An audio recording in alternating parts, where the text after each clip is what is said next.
Magandang araw. Ano po ang pangalan ninyo at saan po kayo nag-aaral? Magandang araw din po. Ako po si Model Queen Quadra. Kasalukuyan po akong nag-aaral sa National Teachers College at ako po ay nasa Bachelor of Science in Tourism Management.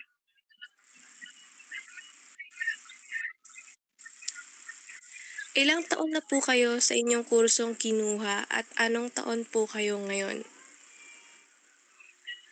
Nagsimula po ako sa aking kurso noong 2021 at ngayon po ay nasa second year college na po ako. Ano po ang dahilan kung bakit ninyo pinili ang kursong ito? May mga bagay po ba kayong inaasahan o naranasan sa inyong kurso na nagbigay ng malaking epekto sa inyong karanasan bilang estudyante? Pinili ko po ang kursong ito dahil gusto ko pong matuto at makatulong sa pagpapabuti ng turismo sa ating bansa at makapagbigay ng magagandang karanasan sa mga turista. Inaasahan ko po na matututo ako ng mga bagong kaalaman at kasanayan na magagamit ko sa hinaharap. Pero ang hindi ko po inaasahan ay ang bigat ng workload, lalo na sa mga subjects tungkol sa event planning at hospitality management. Sa inyong karanasan, paano po kayo nag-adjust sa wika sa inyong school environment? Nagkaroon po ba kayo ng mga hamon sa pakikipag-usap sa mga klase o mga kaibigan? Noong una po, nahirapan akong makipag-communicate kasi ang mga kaklase namin ay mostly sa Filipino at English. At hindi ako gaano kasanay sa paggamit ng mga terminong Filipino, lalo na po sa mga technical subjects. Pero unti-unting nag-a-adjust ako sa pamamagitan ng pakikinig sa mga kaklase at pagsali sa mga group discussions. Dati po natatakot ako magsalita pero habang tumatagal natutunan ko po na okay lang magkamali at importante ay magtulungan kami ng mga kaklase ko para mas madali ang pag-intindi sa mga aralin.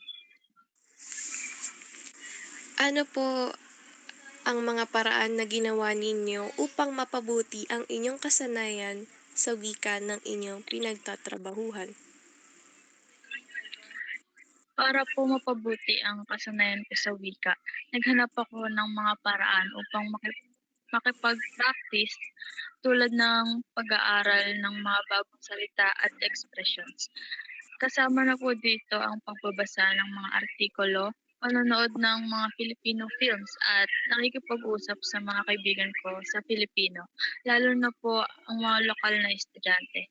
Binibigyan ko rin po ng oras ang aking sarili na mag-review ng mga lecture notes at gumawa ng mga summaries sa Filipino upang mas komportable sa paggamit ng wika.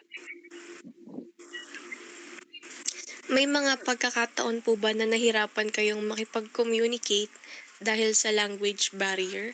Paano ninyo ito nalampasan? Oo, madalas po akong nahirapan lalo na sa mga technical terms at jargon ng mga subjects.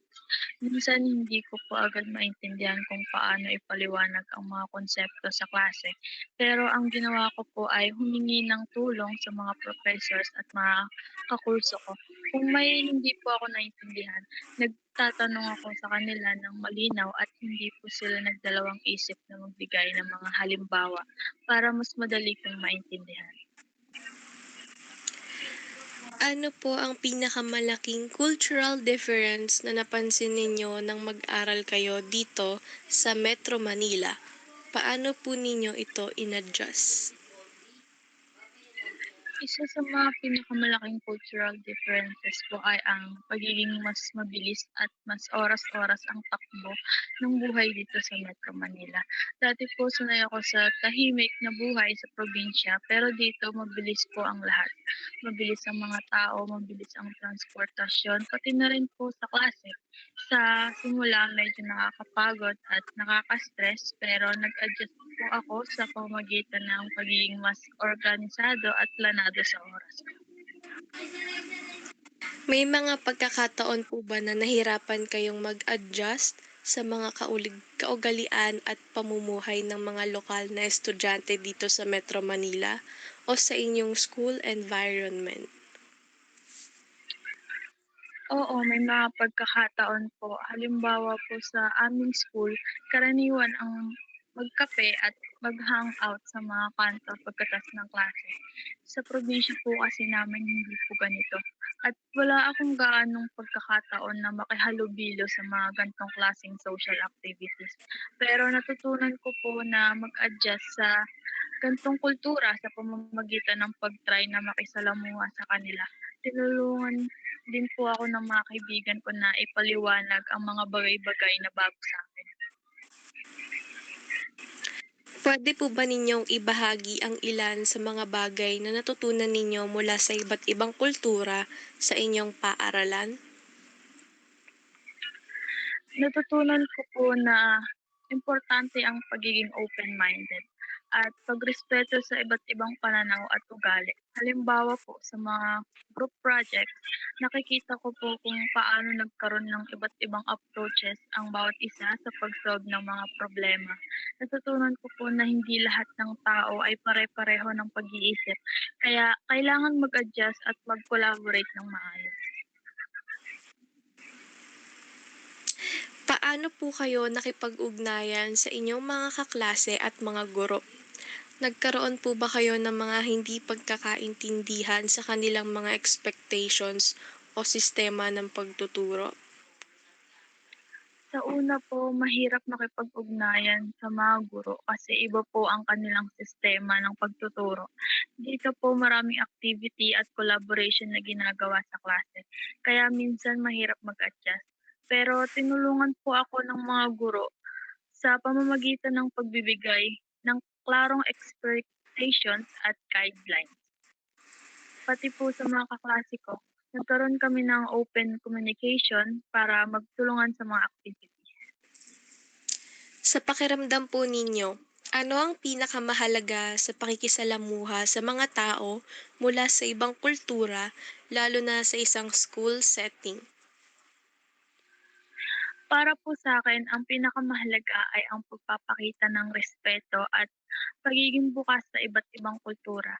Kahit po tayo ay magkaiba, ang pagiging open-minded at hindi agad humisga ay malaking tulong sa pagpapalalim ng relasyon sa mga tao.